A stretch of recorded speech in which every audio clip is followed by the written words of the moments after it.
மாண்புமிகு அண்ணன் தளபதியார் தலைமையில், அந்த தளபதி இல்லை, எங்களோட தளபதி தமிழ்நாடு முதல்வர், எங்கள் அப்பா, மதசார்பற்ற கூட்டணி, இந்தியா கூட்டணி தமிழகத்தில் திரும்பவும் ஆட்சி அமைக்கும். ஜேகே எந்த விதத்திலேயே தமிழக முதல்வர் விட்டு கொடுக்கறதா இல்லவே. அது வியாபாரம்னு பேரே பார்த்தீங்கன்னா வியாபாரம் தான். பிஸ்னஸ் மேன் அவருக்கு என்னப்பா லட்ச லட்சமாக சம்பாதிக்கிறார், கோடி கோடியாது. ஆனால் பின்னாடி என்ன கஷ்டப்படுறோன்றது யார் சேலரி கிளாஸுக்கு தெரியாது.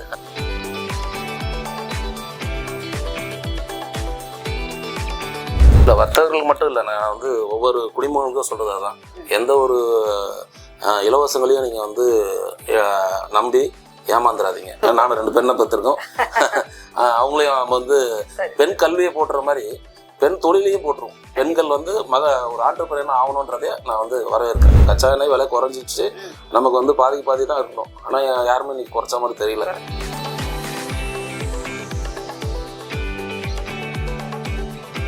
அரசாங்கத்தில் இன்றைக்கி பல்வேறு திட்டங்கள் இருக்குது. அது மத்திய அரசாங்கம் சரி, மாநில அரசாங்கம். இது பல வர்த்தகர்களுக்கு தெரியாது. இப்போ தமிழக முதல்வர் ஜெர்மனி போயிருக்கிறாரு, பல வேலைகள் அங்கிருந்து இங்கே நடத்திட்டு இருக்கிறாரு. இதனால இங்கே நடக்கக்கூடிய இந்த பிஸ்னஸ் படிக்காதவங்களுக்கு நிறைய பேருக்கு ஒரு உதவியா இருக்கும். இதனால நம்ம மாநிலத்தின் உள் வருமான ரேஷியோ உயர்த்தப்படுமா? ஏன்னா பாத்தீங்கன்னா இந்தியா லெவல்ல நம்ம தமிழகம் கல்வியில சிறந்த ஒரு மாநிலமா வளம் வந்துட்டு இருக்கு. மாணவர்களுக்காக நிறைய பண்ணிட்டு இருக்காங்க நம்முடைய தமிழக அரசு. சோ இந்த பிசினஸ் இந்த நேரத்துல நீங்க எப்படி பார்க்க வரீங்க? அதான் மாண்பு முதல்வர் அண்ணன் தளபதியார் அவர்கள் தலைமையில இன்னைக்கு ஒரு குழு ஜெர்மனும் இங்கிலாண்டும் போயிருக்காங்க. கிட்டத்தட்ட ஒரு 10,000 கோடிக்கு மேல முதலீடுகளை இப்போ வரைக்கும் இருந்ததா தமிழக செய்தி குரூப்ல படிச்சிருக்கோம். ஏற்கனவே பண்ணதுலயும் சக்சஸ் ஆகிருக்கும். இப்போ நீங்க கேட்ட மாதிரி கிட்டத்தட்ட தமிழகம் உலக அளவுல 54% கல்வி அறிவு பெற்ற ஒரு மாநிலமாக இருக்குது. அதாவது இந்தியா இல்லை, தமிழகம். அதுல நமக்கு கிடைத்த ஒரு மிகப்பெரிய பெருமை அது. ஸோ இன்னைக்கு வளர்ந்து வர இந்த ஏஐ தொழில்நுட்பம் இந்த மாதிரி விஷயங்கள்ல அங்கேருந்து ஜெர்மன் லண்டன்ல இங்கே வரும்போது இங்கே இருக்கிற படித்த நம்மளுடைய இளைஞர்களுக்கு கிட்டத்தட்ட இப்போ ஒரு இந்த முதலீடுகள் கணக்கு பண்ணிக்கினாலுமே எனக்கு தெரிஞ்ச ஒரு 50,000 மாணவர்களுக்கு மேலே வேலைவாய்ப்பு உருவாகிறதுக்கு ஒரு மிகப்பெரிய ஒரு வாய்ப்பு இருக்கு. கிட்டத்தட்ட இந்த ஒரு வாரத்தில் அவர் ஈர்த்த முதலீடுகளை வச்சு பல்வேறு கம்பெனிகள் இங்கே வருது. அதில் நீங்கள் கேட்ட மாதிரி இந்த ஏஐ டெக்னாலஜி பெரிய லெவலில் இன்னைக்கு இருக்கு. அதுக்குரிய பசங்க படிச்சுட்டு வெளியே வந்துகிட்டே இருக்காங்க, பல பேட்ச். ஸோ கிட்டத்தட்ட இந்த ஒரு முதலீட்டுனால இவர் போயிருக்கிற இந்த பிரயாணத்தினால கிட்டத்தட்ட குறைச்சி ஒரு 1,00,000 பேருக்கு வேலைவாய்ப்பு கிடைக்கின்றது என்னுடைய கருத்து. உங்களுடைய கருத்து 2026 சட்டமன்ற தேர்தல் எப்படியா இருக்கும்ட்டு உங்களுடைய யூகங்கள்? அதான் நான் ஃபர்ஸ்ட் ஆரம்பத்தில் சொன்னேனே, அதாவது ஒரு சாரார் மட்டும் இல்லை, அனைத்து சாராரும் அனைத்து வகுப்பினரும் பயன்பெறக்கூடிய ஒரு சிறந்த அரசாங்கமாக திராவிட முன்னேற்ற கழக தலைமையில் இன்னைக்கு தமிழக அரசு சிறப்பாக செயல்பட்டு வருகிறது. அதனால மாற்று கருத்தே கிடையாது.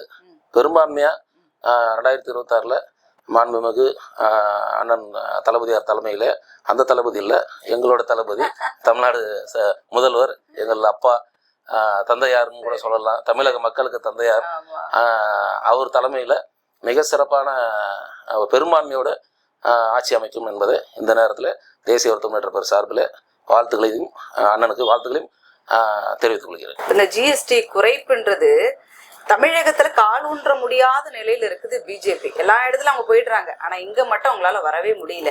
சோ இந்த குறைப்பு தமிழ்நாட்டுக்குள்ள வந்துடலாம் அப்படின்ற ஒரு அபிப்பிராயத்துல இருக்கிறாங்களா அவங்க? அதுக்காக இந்த குறைப்பு அதை நீங்களே சொல்லிட்டீங்க, கால் ஊன்ற முடியாது அப்படின்ட்டு.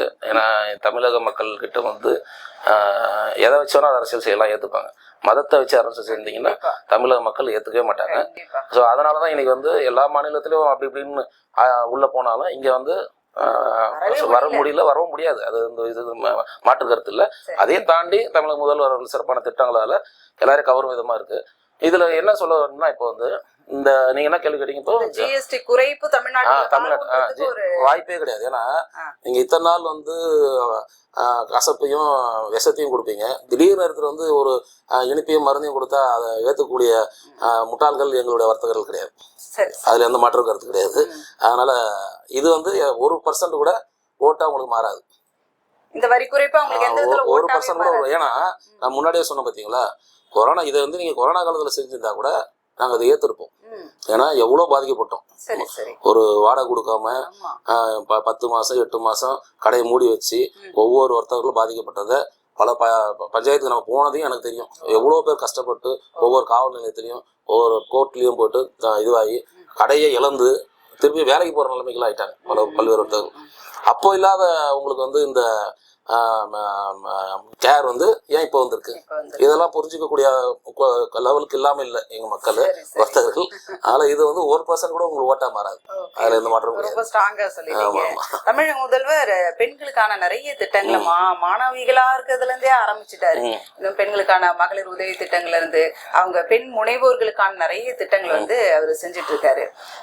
சோ இந்த இவருடைய இந்த திட்டங்கள் அவருக்கு எந்த அளவுக்கு உறுதுணையா இருக்கு? நீங்களும் கூட நிறைய பெண் வியாபாரிகளை உருவாக்கி இருப்பீங்க இல்லையா? எப்படி நீங்க இதை பெண்கள், நான் தான் சொன்னேன், பெண்கள் மட்டும் கிடையாது, அனைத்து தரப்பினருக்குமான ஒரு அரசாங்கம் தான் இன்னைக்கு செயல்பட்டது.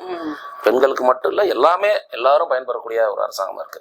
அதனால அதை சொன்ன மாதிரி பெரும்பான்மையோட ஆட்சி அமைக்கும் திராவிட முன்னேற்ற கழகம் தலைமையில.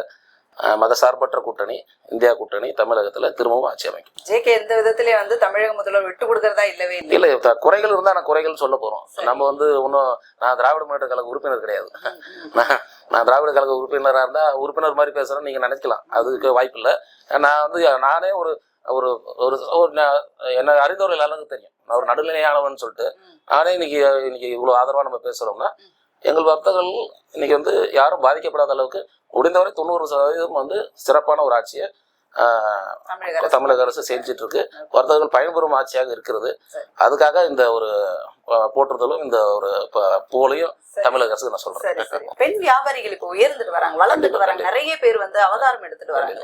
உங்களுடைய பார்வை எப்படியா இருக்கு? கண்டிப்பா. அது இன்னைக்கு தமிழக அரசும் வந்து பெண் வியாபாரிகளுக்கு பல்வேறு திட்டங்களை மகளிருக்கு கொடுத்துருக்காங்க. அதுல அந்த லோன்ஸுக்கு எல்லாமே பயன்பட்டுருக்காங்க. பாதுகாப்பும் கொடுத்துட்டு இருக்காங்க.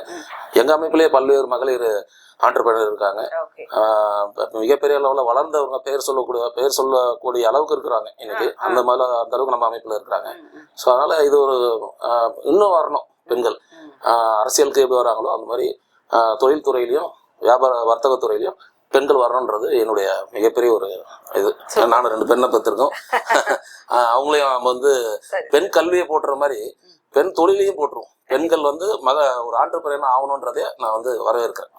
அதை போட்டுறணுன்றது என்னோட கருத்தா நான் இந்த டைம்ல சொல்லிக்கிறேன். மத்திய அரசு தமிழ்நாட்டுக்கு எதிராக வரி ஏய்ப்பு பண்ணுது அப்படின்ற ஒரு விஷயம் போயிட்டு இருக்கு. ஸோ வர்த்தகர்கள் எந்த அளவுக்கு விழிப்புணர்வோடு இருக்கணும், எவ்வளவு கேர்ஃபுல், எவ்வளவு உஷாரா இருக்கணும், இதுல இருந்து எல்லாம் தங்களை தற்காத்துக் கொள்வதற்கு நீங்க கொடுக்கக்கூடிய அவேர்னஸ் என்ன அவங்களுக்கு? அதை பத்தி இல்ல, வர்த்தகர்கள் மட்டும் இல்லை, நான் வந்து ஒவ்வொரு குடிமகனுக்கும் சொல்றது அதான். எந்த ஒரு இலவசங்களையும் நீங்க வந்து நம்பி ஏமாந்துடாதீங்க. சரி. ஏன்னா தேர்தல் நேரத்தில் வந்து 100 ரூபா பெட்ரோலை வந்து 5 ரூபா குறைக்கிறேன்னு சொல்லுவாங்க. தேர்தல் முடிச்சோடனே திருப்பி 5 ரூபா ஏற்றுவாங்க. சிலிண்டரு ஒரு 50 ரூபா குறைக்கிறேன்னு சொல்லுவாங்க, திருப்பி அதை ஏற்றுவாங்க.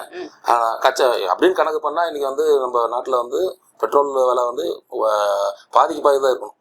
ஏன்னா கச்சா எண்ணெய் விலை குறைஞ்சிச்சு, நமக்கு வந்து பாதி தான் இருக்கணும். ஆனா யாருமே இன்னைக்கு குறைச்ச மாதிரி தெரியல.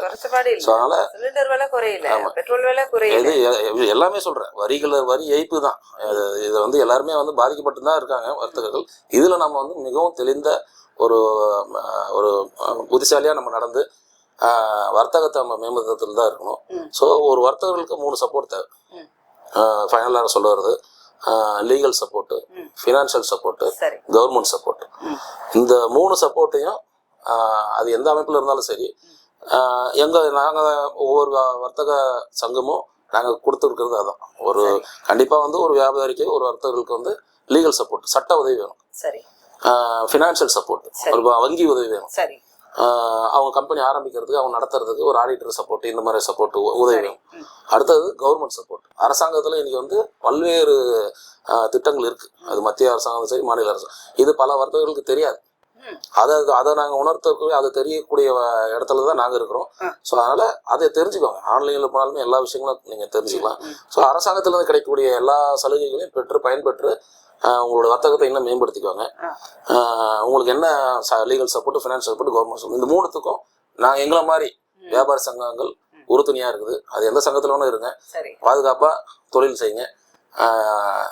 அனைத்து வர்த்தகர்களுக்கும் எங்களுடைய தேசிய வர்த்தக முன்னேற்ற சார்பில் வாழ்த்துக்கள், வணக்கங்கள் தெரிவித்து. கண்டிப்பா ரொம்ப நன்றி. நிகழ்ச்சியில கலந்துட்டு வர்த்தகன்றது ஏதோ ஒண்ணு நடக்குது அப்படின்ற மாதிரி தான் நாங்க நினைக்கிறோம். வியாபாரம்ன்றது ஏதோ அது வியாபாரம் பேரே பாத்தீங்கன்னா வியாபாரம் தான். ஓகேங்களா.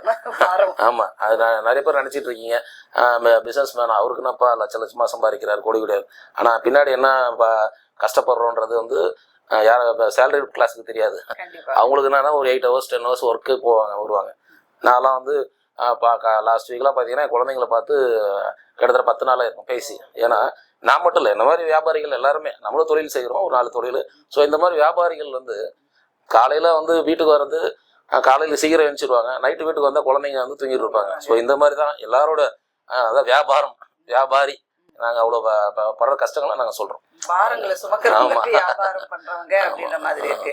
இதன் மத்தியிலும் வந்து இப்போ ஒரு நிறுவனத்தை தொடங்கி இதுக்குள்ள வந்து பல அங்கங்கள் பல பேருக்கு நல்லது பண்ணிட்டு வரீங்க, இனி வருவங்களையும் நீங்க வரவேற்கிறீங்க அப்படின்னும் போது ஒரு பெரிய சுமை பெரிய பொறுப்பு உங்களுக்கு இருக்குன்னு அர்த்தம். நிகழ்ச்சியில கலந்துட்டு பல தகவல்களை ஷேர் பண்ணிட்டீங்க. நிகழ்ச்சியில் கலந்ததுக்கு மிக்க நன்றி. இப்படி இவர்கள் சேனலுக்கு தேசிய முன்னேற்ற பேர் சார்பில் வாழ்த்துக்களை வணக்கங்கள். நன்றி.